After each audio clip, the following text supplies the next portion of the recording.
সুপ্রিয় দর্শক, কৃষক কৃষানি ইউটিউব চ্যানেলে আপনাকে স্বাগতম। উদ্ভিদের বেঁচে থাকা ও জীবনচক্র সম্পূর্ণ করার জন্য কিছু খনিজ পুষ্টি উপাদান প্রয়োজন, যা উদ্ভিদ মাটি, পানি ও বাতাস থেকে সংগ্রহ করে। এর কোনো উপাদানের ঘাটতি হলে বিরূপ প্রভাব উদ্ভিদের মাঝে পরিলক্ষিত হয়, যা পূরণের জন্য আমরা বাহির থেকে সার প্রয়োগ করে থাকি। তাই আজ আলোচনা করব চাষকৃত ফসলের বা গাছের অবস্থা এবং পাতা দেখে কোন সার প্রয়োগ করতে হবে সেই সম্পর্কে। তো চলুন শুরু করা যাক।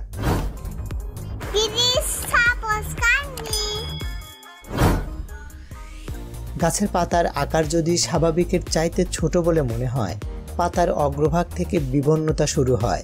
পুরাতন পাতার মধ্যশিরার অগ্রভাগে হলুদাভ বাদামি বর্ণ ধারণ করে, পাতা অকালেই ঝরে পড়ে। শাখা প্রশাখার বৃদ্ধি হ্রাস পেয়ে গাছ খাটো হয়ে যাচ্ছে, ধীরে ধীরে গাছ তার সবুজ রং হারিয়ে ফেলছে, তাহলে বুঝতে হবে গাছে নাইট্রোজেনের অভাব দেখা দিয়েছে। সেক্ষেত্রে নাইট্রোজেনের অভাব পূরণ করতে গাছে ইউরিয়া সার প্রয়োগ করলে আপনারা ভালো রেজাল্ট পাবেন, কারণ ইউরিয়াতে 46% নাইট্রোজেন বিদ্যমান থাকে।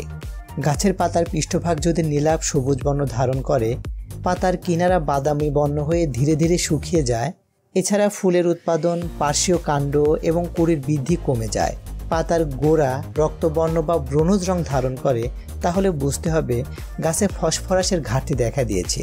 সেক্ষেত্রে ফসফরাসের ঘাটতি পূরণের জন্য ট্রিপল সুপার ফসফেট বা টিএসপি অথবা ডাই অ্যামোনিয়াম ফসফেট বা ডিএপি সার প্রয়োগ করলে আপনারা কিন্তু অনেক ভালো রেজাল্ট পাবেন, কারণ এই দুই সারেই 20% ফসফরাস বিদ্যমান থাকে।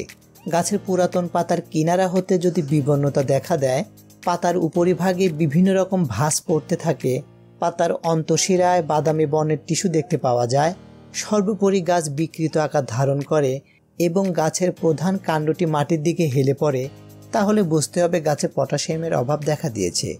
সেক্ষেত্রে পটাশিয়ামের অভাব পূরণের জন্য মিউরেট অফ পটাশ বা পটাশ সার প্রয়োগ করতে হবে, কারণ পটাশ সারে 50% পটাশিয়াম বিদ্যমান থাকে। গাছের পাতা যদি ফ্যাকাশে সবুজ বা হলুদ বর্ণ ধারণ করে, কাণ্ড চিকন হয়ে যায়, তাহলে বুঝতে হবে মাটিতে গন্ধকের অভাব রয়েছে। এছাড়াও গাছের পাতা যদি কুঁকড়ে বা মুচকে যায় এবং পাতা দুই পাশ থেকে মুড়ে নৌকার মতো বাঁকা হয়ে যায়, তাহলে বুঝতে হবে মাটিতে ক্যালসিয়ামের অভাব রয়েছে।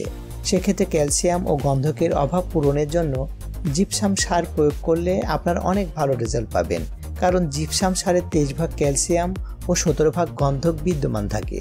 গাছের পাতায় যদি বিভিন্ন দাগ আকারে বিবর্ণতা দেখা দেয়, বিশেষ করে নতুন পাতার গোড়ার দিক থেকে বিবর্ণতা শুরু হয়, সর্বোপরি অন্তঃশিরায় বেশি বিবর্ণতা দেখা দেয় এবং গাছের পাতা যদি ছোট হয়ে যায়, তাহলে বুঝতে হবে গাছের জিঙ্কের অভাব রয়েছে। সেক্ষেত্রে জিঙ্ক সার প্রয়োগ করলে আপনারা অনেক ভালো ফলাফল পাবেন। সবজি বা ফলের গাছে যদি ফুলঝরা বেড়ে যায়, বিশেষ করে পেঁপে, পেয়ারা, কাঁঠাল ইত্যাদি ফলের আকার বিকৃত হয়ে অপরিপক্ক অবস্থায় ফল ঝরে যায়, গাছের অগ্রভাগ মরে যায় এবং কাণ্ড কালো হয়ে যায়, তাহলে বুঝতে হবে গাছে বোরনের অভাব দেখা দিয়েছে। সেক্ষেত্রে বোরন সার প্রয়োগ করলে আপনারা কিন্তু অনেক ভালো রেজাল্ট পাবেন। তবে আপনার চাষকৃত ফসলে বা গাছে কোনো সমস্যা দেখা দিলে নিকটস্থ কৃষি অফিসে যোগাযোগ করে ব্যবস্থা নিতে ভুলবেন না। ভিডিওটি ভালো লাগলে লাইক, কমেন্ট, শেয়ার করে ছড়িয়ে দিন অন্যদের উপকারের সাথে এবং চ্যানেলটি সাবস্ক্রাইব করে পাশে থাকা বেল বাটনটি অল করে দেবেন। ধন্যবাদ।